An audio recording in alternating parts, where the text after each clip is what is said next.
Shalom, bien-aimés dans le Seigneur.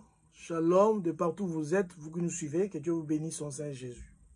Au Saint Jésus, notre message du jour s'intitule « M'aimes-tu » Ça, c'est Jésus qui pose cette question. « M'aimes-tu » Tu le poses à toi et il le pose à moi. « M'aimes-tu » Parce que nous prétendons tous que nous l'aimons. Et cette question, il l'avait posée à quelqu'un. C'était l'apôtre Pierre. Le Seigneur lui dit, « M'aimes-tu » Nous allons le lire dans Jean, chapitre 21, versets 15 à 17. Lisons, s'il vous plaît.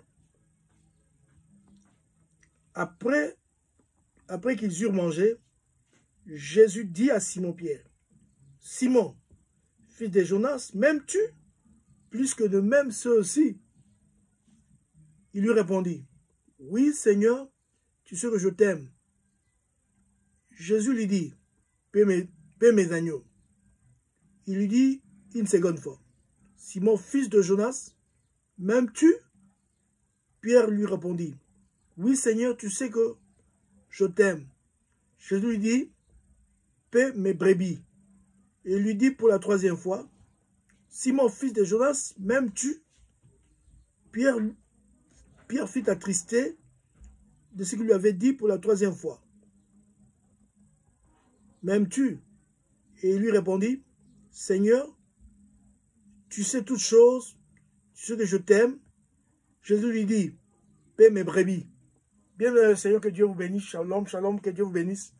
Notre message est très important. Il faut suivre, comme tout autre message de la parole de Dieu est très important. Suivez cette parole.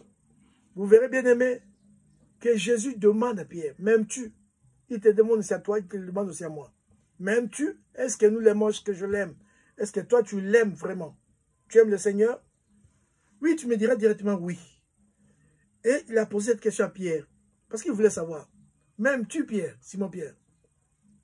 Certainement, Pierre s'est dit, « Ah, pourquoi il me demande, pourquoi m'aimes-tu » Ah, certainement parce que j'avais régné. Parce que j'avais régné le Seigneur. C'est peut-être qu'il me pose maintenant, est-ce que je l'aime? Toi aussi, certainement, parce que peut-être que toi aussi, tu le régnis par tes œuvres. Tu le régnis par ta vie. Parce que tu fais, par le péché, par les choses que tu fais. Il te demande, est-ce que tu m'aimes vraiment? Est-ce que tu m'aimes? Toi, tu réponds à quoi? Pierre avait répondu quand même. Le Seigneur lui demande, m'aimes-tu? Mais les deux, je vous dis d'avance, ils ne s'attendaient pas. Pourquoi est-ce qu'ils s'attendaient? Ils ne se comprenaient pas. Parce que le Seigneur lui demandait, Simon Pierre, est-ce que tu m'agapao? L'amour là que je lui demande, c'est l'amour agapao. Le degré le plus élevé de l'amour. L'amour avec sacrifice. Où on aime le Seigneur, on aime sans intérêt. Où on est capable de donner sa vie pour l'autre. Vous ne comprenez peut-être pas. Le Seigneur a dit, les apôtres l'ont dit. Dans 1 Jean chapitre 3 verset 16, l'apôtre Jean dit, nous avons compris l'amour. En ce qu'il a donné sa vie pour nous. Nous aussi, nous devons donner notre vie pour les frères. C'est-à-dire, l'amour qu'il lui demande, c'est l'amour sacrifice. Pierre, est-ce que tu m'aimes de l'amour agapao? Pierre voulait être sincère. Il dit, Seigneur, je t'aime. Mais de l'amour philéo. C'est-à-dire que je te considère comme un ami. L'amour qu'on a pour un ami. C'est cet amour-là que j'ai pour toi. Ah, même cet amour-là, il dit, paie mes agneaux. Si tu m'aimes de cet amour-là, comme je suis ton ami, c'est bien. Alors prouve-le-moi, paie mes agneaux. Tu dois prouver ça. Paie mes agneaux. Toi, si tu aimes Jésus, si tu l'aimes, paie ses agneaux. Fais du bien à ses enfants. Il continue pour la deuxième fois, il dit, Simon Pierre, m'aimes-tu? Il lui demande encore l'amour agapao. C'est-à-dire, il insiste. M'aimes-tu l'amour agapao? Pierre lui dit, Seigneur, tu sais que je t'aime. Tu sais que je t'aime de l'amour philéo. C'est-à-dire, je t'aime de l'amour, je te prends comme un ami. L'amour qu'on aime, pour lequel on a pour un ami. C'est cet amour-là que j'ai pour toi, Seigneur. Ah, il y a encore, paie mes brebis. Il insiste, si tu m'aimes, paie mes brebis. Parce que toi, tu es le berger. Et toi, tu es resté comme le berger, le pasteur de l'église, vous me dit, alors paie mes brebis. Parce que dans le corps de Christ, il y a des agneaux, des enfants, il y a aussi des aînés, des brebis. Paie mes brebis, paie mes agneaux, paie aussi mes brebis. Prouve-les-moi. Quand tu travailles pour le Seigneur, tu prouves que tu l'aimes. Quand tu soutiens l'œuvre de Dieu, tu prouves que tu l'aimes. Parce que le Seigneur n'aime pas qu'on l'aime en parole. Il faut l'aimer en pratique, pas en parole seulement. Parce que beaucoup de gens ont l'amour du Seigneur dans la bouche, dans les lèvres. Là, il vous dit, je l'aime. Mais en pratique comme ça, il ne fait rien pour le Seigneur. Et le Seigneur s'est pas arrêté là-bas. Il est allé à la 3e reprise. Simon-Pierre, même tu te demandes aussi, est-ce que toi tu l'aimes comme tu es là? Est-ce que tu aimes le Seigneur comme tu es là? Écoute-moi, est-ce que tu aimes le Seigneur? Il lui pose cette question, est-ce que tu m'aimes? Simon-Pierre dit, Seigneur, tu sais toutes choses. Tu sais que je t'aime. Comment? Tu sais que je t'aime. De quel amour Pierre dit? Je t'aime de l'amour philéo. C'est-à-dire l'amour qu'on a pour lequel on a pour un ami. Donc tu es comme mon ami, je t'aime cet amour-là. Les gens lui disent, ah, c'est cet amour-là que tu es capable. Donc tu ne sais pas m'aimer de l'amour agapao, tu sais seulement m'aimer de l'amour philéo. Donc je suis comme un ami pour toi. Ça va? Je s'accepte. Le Seigneur a accepté, dit, paie mes brebis. Bien aimé, ça c'est la 2e fois. Et la 3e fois, le Seigneur lui demande encore, m'aimes-tu? M'aimes-tu dans le sens, le Seigneur se rabaisse à son niveau. Comprenez que quelqu'un qui te demande quelque chose, toi tu dis, je ne peux pas te donner 100, je peux te donner peut-être $100, pas au-delà. Et la 3e fois, il te dit, donne-moi même $100 là. Donc tu peux m'aimer seulement de l'amour philéo. Alors donne-moi cet amour-là, Pierre. M'aimes-tu de l'amour philéo? Et Pierre s'est dit, ah, il demande même l'amour philéo. La Pierre fit attrister. C'était 3e fois encore. Je l'avais régné là 3 fois. C'était, avant que le coq chante, je l'avais régné. Mais pourquoi 3 fois encore? Ça se répète encore. Qu'est-ce qu'il veut dire par là, le Seigneur? Y a-t-il pas un piège ici? Lui-même se demande, ah, donc c'est que le Seigneur trouve que je ne suis pas capable de l'aimer d'amour philéo. Que je suis en train de mentir. Ah. Il dit au Seigneur, Seigneur, tu sais toutes choses, tu sais que je t'aime de l'amour philéo. Pierre insiste, je t'aime de l'amour philéo. Donc pour l'instant, je ne suis pas capable de t'aimer, je ne t'aime pas de l'amour agapao. Pierre avait compris que je suis capable de l'aimer de l'amour agapao. Parce que cet amour-là, c'est le degré le plus élevé de l'amour. Où on est capable, où on aime même son ennemi. Parce que beaucoup n'ont pas cet amour. Beaucoup n'ont pas cet amour-là, agapao. Il ne sait pas, il sait pas se sacrifier pour les autres. Il ne peut pas aimer les autres. Parce que cet amour-là, il faut aimer même ses ennemis. Celui qui a l'amour agapao, il aime même ses ennemis. Il prie pour eux. Quand on a l'amour agapao, on aime même ses ennemis.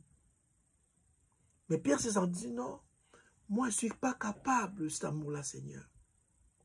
Moi je t'aime seulement de l'amour philéo. 3 fois, Jésus a demandé l'amour, comprenez, Jésus a demandé l'amour agapao 2 fois.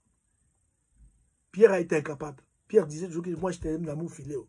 Et la 3e fois, Jésus lui demande cet amour-là, amour philéo. Et Pierre répond la 3e fois par toujours l'amour philéo. Il dit, je t'aime l'amour philéo. Là, je suis capable. Jésus lui dit, paie mes brebis. Donc, même l'amour, même si on a l'amour philéo, on doit peut-être payer les brebis.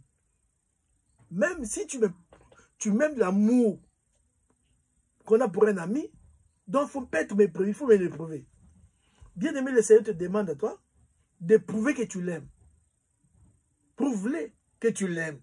Pas en parole seulement, mais en acte. Prouve que tu l'aimes. Paie les troupeaux de Dieu. Fais quelque chose pour le troupeau de Dieu. Fais quelque chose pour le troupeau de Dieu. Pasteur, paie mes brebis. Docteur, paie mes brebis. Apôtre, paie mes brebis. Si tu m'aimes, paie mes brebis. Paie mes brebis. Fais-les manger, nourris-les. S'ils sont malades, visite-les. Prie pour eux. s'ils sont nus, il faut les vêtir. C'est important, bien-aimé. Fais quelque chose pour les brebis du Seigneur. Fais quelque chose. Il te le demande si tu l'aimes, prouve-les. Et tu peux le prouver qu'il y a ces brebis. Ah, je comprends pourquoi est-ce que dans Matthieu 25, à partir du verset 35 jusqu'à 42, jusqu'à là, Jésus dit qu'au dernier jour, en ce jour-là, beaucoup lui diront, Seigneur, il dira plutôt à certaines personnes, j'avais eu faim, vous m'aviez donné à manger. J'avais eu soif, vous m'aviez donné à boire. Ils lui diront, mais Seigneur, quand avons-nous avoir faim ou avoir soif et sont venus à ton secours? Le Seigneur leur dira, à chaque fois que vous l'avez fait à l'un de ces plus petits qui croient en moi, c'est à moi que vous l'avez fait. La même chose, bien aimé, avec ça. C'est-à-dire que quand vous prenez soin des brebis du Seigneur, vous prouvez votre amour envers le Seigneur. Il faut prendre soin du troupeau du Seigneur. Prendre soin du troupeau du Seigneur. S'occuper d'eux. Les visiter quand il est malade. Il ne faut pas attendre seulement les pasteurs. Toi aussi, tu peux le visiter en tant que membre d'église. En tant qu'enfant de Dieu, tu peux aussi visiter notre enfant de Dieu qui est malade. Il faut le visiter. S'il a besoin, s'il a demande de l'argent à l'hôpital, tu donnes. C'est une très bonne chose. C'est comme ça. Il faut prouver votre amour envers le Seigneur. Pas en parole seulement. Le Seigneur lui dit quelque part, il dit, comment prétendez-vous dire que vous m'aimez pendant que moi, vous ne me voyez pas. Mais mes enfants qui sont avec vous, que vous voyez, vous ne l'aimez pas. Mais comment pouvez-vous m'aimer, moi, que vous ne voyez pas? Mais si vous me voyez, peut-être que vous n'allez pas m'aimer parce que, bien aimé, n'oubliez pas que le Seigneur est entouré d'un feu terrible. Un feu terrible, inaccessible, qu'aucun homme n'a vu ni ne peut voir. Si vous voyez cela, vous allez mourir. Souvenez-vous des enfants d'Israël quand le Seigneur parlait. Il y avait des tonnerres, des cris de tonnerre. Les gens tremblotaient, disaient, non, ne nous parle pas, Seigneur, ne nous parle pas, Seigneur. Ne nous parle pas. Sinon, nous allons tous mourir. Toi, tu aimes le Seigneur. Tu l'aimes. Tu veux seulement lui. Qui t'apparaisse. Qui le Seigneur puisse t'apparaître. Pourras-tu le supporter? Il dit, prouve ton amour envers celui que tu vois. Mon enfant là que tu vois, fais du bien. Il dit même, faites du bien à tout le monde. Et surtout dans Galates chapitre 6. Faites du bien à tout le monde, mais surtout à nos frères en la foi. Du bien envers tout le monde, mais surtout envers nos frères en la foi. Faites du bien à votre maman, à votre papa, à vos frères, vos soeurs. Faites du bien à tout le monde. Mais surtout à vos frères en la foi. Faites-les. Faites du bien dans votre église. Au moment de votre église, faites du bien. C'est bien aimé. Et le Seigneur vous comptera sur ça. Il vous compte sur ça. Il attend cela. Pierre, paie mes brebis. Paie mes brebis, paie mes agneaux. Paie mes agneaux. C'est là. Mais prouvera que tu m'aimes, Pierre. Même si tu as l'amour, tu t'appelles l'amour agapao. Même ce degré-là d'amour philéo, c'est possible. Si tu as ça, tu peux faire quelque chose pour moi, Pierre. Tu peux faire quelque chose pour moi, Pierre. Oui, bien aimé, c'est important, bien aimé. Je crois, bien aimé, vous avez suivi le message. Que Dieu vous bénisse. C'est le docteur Dieudonné Tchamanga. Nous sommes sur YouTube. La chaîne, c'est Dieudonné Tchamanga TV. Donc, si vous voulez nous suivre, entrez dans YouTube, tapez Dieudonné Tchamanga TV et vous nous aurez. Et vous ne manquerez pas nos enseignements bien-aimés. Mon peuple périt faute de connaissances, n'oubliez pas ça. Mon peuple périt faute de connaissances, ça c'est Dieu. Qui se soucie de son peuple? C'est souci de son peuple. C'est souci de toi et moi. Mon peuple périt faute de connaissances. C'est quoi il dit à ses disciples? Allez, faites de toutes les choses mes disciples. Enseignez-leur à observer tout ce que je vous ai prescrit. Bien aimé Seigneur, que Dieu vous bénisse. En si peu de mots, si peu de temps, je crois que nous avons donné ce qu'il faut nécessaire. Bien que nous n'avons pas tout donné, mais je crois que le Seigneur pourra lui-même, le Saint-Esprit pourra faire conduire les restes. Que Dieu vous bénisse avec ce peu que vous avez reçu. Que Dieu vous bénisse. Et à la prochaine occasion, je crois que la prochaine fois, vous ne manquerez pas. Vous allez vous faire abonnez-vous. Nombreux, abonnez-vous, bien-aimés. Cherchez aussi à demander aux autres de s'abonner pour suivre nos enseignements. Que Dieu vous bénisse de partout où vous êtes. Que Dieu vous bénisse encore davantage. Que Dieu vous comble sa grâce, qu'il puisse ouvrir votre intelligence pour comprendre sa parole. Au nom de Saint Jésus-Christ. Amen.